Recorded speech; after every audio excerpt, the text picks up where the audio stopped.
Now हमने कल पढ़ा था ये 3 sectors, primary sector, secondary sector and tertiary sector. Yes, ये स्लाइड्स हमने देखी थी कल। Okay, yes sir. ये सेक्टर्स क्या होते हैं, right, one by one. See 4 sector economy में बात करता हूँ तो वो सेक्टर अलग है, वो house hold sector, business sector, वो चीज अलग है। ये क्या है, ये अलग है, ये क्लासिफिकेशन ऑफ इंडस्ट्रियल सेक्टर की बात हो रही है, right. Let's understand. Very first is primary sector. Primary sector क्या होता है? तो the word primary means of first importance. Primary का मतलब ही होता है जिसका सबसे पहले महत्व है। So primary sector includes production units like exploiting natural resources. Natural resources में आप कैसे एक्सप्लॉइट कर सकते हैं बेसिक रिसोर्सेज को, नेचुरल रिसोर्सेज को, जैसे कि लैंड है, वाटर है, सबसॉइल है। लैंड, वाटर, सबसॉइल, ये सब सॉइल है, ये वाटर है, ये लैंड है, ये सभी चीज क्या होता है, बेसिक बोलते हैं। और अगर इसको अगर आप यूज करते हो, धरती में से निकालते हो, धरती में से पानी निकालते हो, सॉइल निकालते हो, तो ये सेक्टर जो है वो प्राइमरी है, जैसे कि खेती बाड़ी, एग्रीकल्चर, राइट। पानी से अगर आप कुछ लेट्स से इरिगेशन करते हो तो इरिगेशन भी अगेन प्राइमरी सेक्टर में आएगा। तो प्राइमरी सेक्टर का मतलब ये होता है कि सीधा आप नेचुरल रिसोर्सेज निकाल के आप उसको यूज करते हैं। It is a primary. So primary इसीलिए बोलते हैं because of basic materials, right, जो प्रोवाइड करता है सेकेंडरी सेक्टर को। ये सेक्टर ही आपको बेसिक मटेरियल्स सेकेंडरी सेक्टर के लिए प्रोवाइड करवाता है, और इसीलिए इसको प्राइमरी बोलते हैं। जैसे कि क्रॉप को ग्रो करना, एग्रीकल्चर करना, फिश कैच करना पानी में से, एक्सट्रैक्टिंग मिनरल्स को निकालना, एनिमल हस्बेंड्री करना, राइट, भेड़ बकरियों को चराना, या फॉरेस्ट्री करना, एक्सेट्रा, राइट। ये सभी कुछ चीज हम प्राइमरी सेक्टर बोलते हैं। समझ में आ रहा है?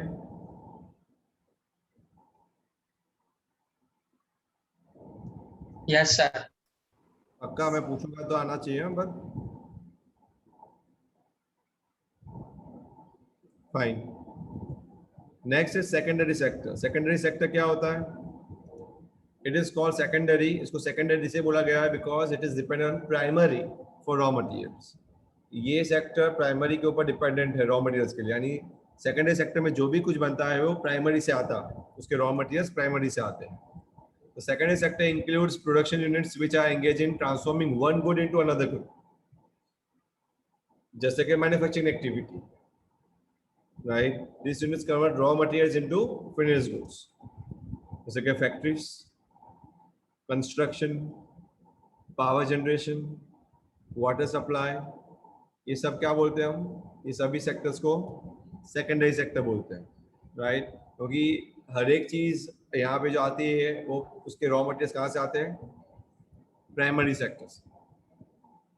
ये हो रहा है सबको? ये secondary sector.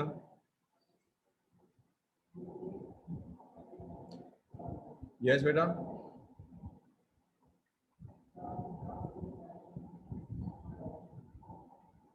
Yes sir. Okay, next is tertiary sector.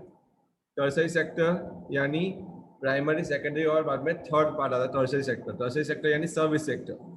The sector finds third place. क्यों? क्योंकि उसका ग्रोथ जो है वो डिपेंड करता है सिर्फ सेकेंडरी पे नहीं, पर प्राइमरी पे भी। सो प्राइमरी एंड सेकेंडरी दोनों पे उसका ग्रोथ डिपेंड करता है, राइट। इसीलिए उसको क्या बोलते हैं? Tertiary sector. The tertiary sector includes production units engaged in producing services. जो भी सर्विसेज प्रोड्यूस करता है उसको टर्सरी बोलते हैं। एग्जांपल, ट्रांसपोर्ट है, ट्रेड है, एजुकेशन है, होटल एंड रेस्टोरेंट है, फाइनेंस है, गवर्नमेंट एडमिनिस्ट्रेशन है, ये सब कुछ टर्सरी सेक्टर में जाता है। क्लियर हो रहा है ये? Yes sir. ओके,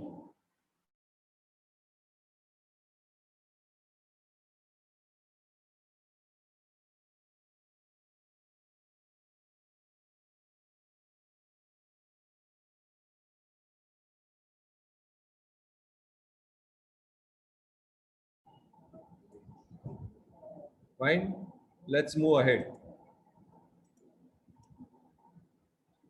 Now इसी से हमको पता चलता है अगर हम तीन सेक्टर को अच्छे से समझते हैं then we can find the methods of measuring national income. हम मेथड्स निकाल सकते हैं जिससे हम नेशनल इनकम को मेजर भी कर सकते हैं। तो नेशनल इनकम क्या होता है एक्चुअली ये समझना बहुत जरूरी है। It is the sum of the factor income according to the resident of a country. हर एक फैक्टर इनकम जो रेसिडेंट को मिलता है वो नेशनल इनकम होता है, right? So according to us from the participation in production activity both within and outside a domestic territory, right? जो domestic territory के अंदर और domestic territory के outside, right? जो भी income आती है, right? Factor income यानी land का rent, labor का labor का wages, capital का interest और the का profits। ये जितनी भी income हमको मिलती है accruing to our resident of a country, ये सबको हम national income बोलते हैं, right? It is NNPFC। याद रखिए, circular flow that is creation, distribution, spending. ये तीन जो एक्टिविटी वो चलती रहती है सर्कुलर फ्लो में, राइट? जैसे अभी मैंने पूछा था अपूर्व को और उसने बताया था प्रोडक्शन, इनकम एंड एक्सपेंडिचर, ये तीन चीज कंटिन्यूस एक्टिविटी चलती रहती है। This always take simultaneously, right, in an economy. ये ऑलवेज साइमल्टेनियसली चलता ही रहता है, ऐसा नहीं कि एक बार रुक गया, कभी भी कोई एक चीज भी रुकती नहीं है। Each way of looking at national income suggests a different method of calculation, right? हर एक मेथड उसको अलग सजेशन दिखाता है, राइट, नेशनल इनकम का। In India CSO, central statistical organisation जो होती है इंडिया में, राइट, वो आपको नेशनल इनकम समझाती है। The three methods of measuring national income are, तीन मेथड्स जो है वो तीन एक्टिविटीज पे बनी है, प्रोडक्शन पे, इनकम पे और एक्सपेंडिचर पे। तो इसके ऊपर से तीन मेथड बनी है। तीन मेथड कौन कौन सी है?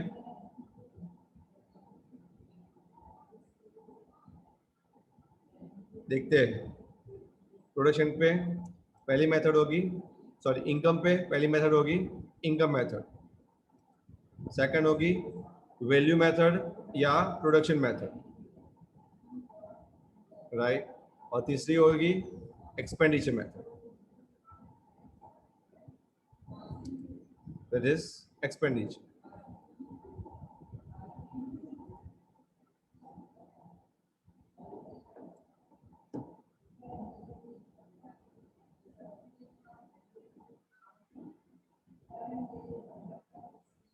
क्लियर है?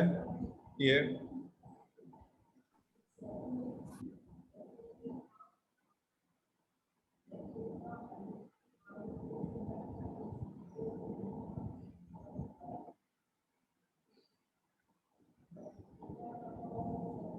समझ में आ रहा है?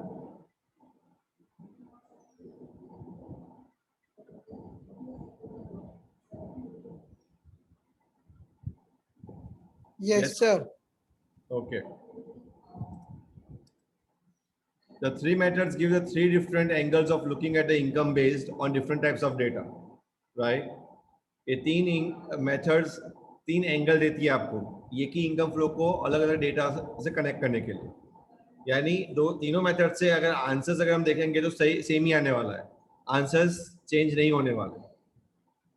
जैसे कि इनकम मेथड, वो लोग क्या देखेगा, सबकी इनकम देखेगा, किससे इनकम कमाते हैं, जैसे फार्मर कैसे इनकम कमाता है, बिजनेसमैन कैसे इनकम कमाता है, वो देखेगा। वैल्यू एडेड मेथड ये दिखाएगा कि कैसे प्रोडक्शन या यूनिट्स ऑफ टोटल आउटपुट में वैल्यू एडिशन हो रहा है। जैसे कि एक जमीन है, उसके ऊपर फार्मर कैसे ग्रो कर रहा है क्रॉप, तो फार्मर ने कुछ ग्रो किया तो वो वैल्यू एडिशन हुआ। जैसे एक प्लाई की दुकान के अंदर, आई मीन प्लाई की फैक्ट्री के अंदर लकड़ी में से लोग कैसे प्लाई बनाते हैं, दैट इज वैल्यू एडिशन। तो कोई भी चीज कैसे नई क्रिएट करते हैं, this is called value addition. और एक्सपेंडिचर में हम ये देखेंगे कि लोग कैसे एक्सपेंड करते हैं, राइट। पर तीनों मेथड से आंसर सेम ही आने वाला है। क्यों? क्योंकि expenditure of one person will be the income of another. किसी का खर्चा किसी के लिए इनकम तो बनने ही वाला है, राइट।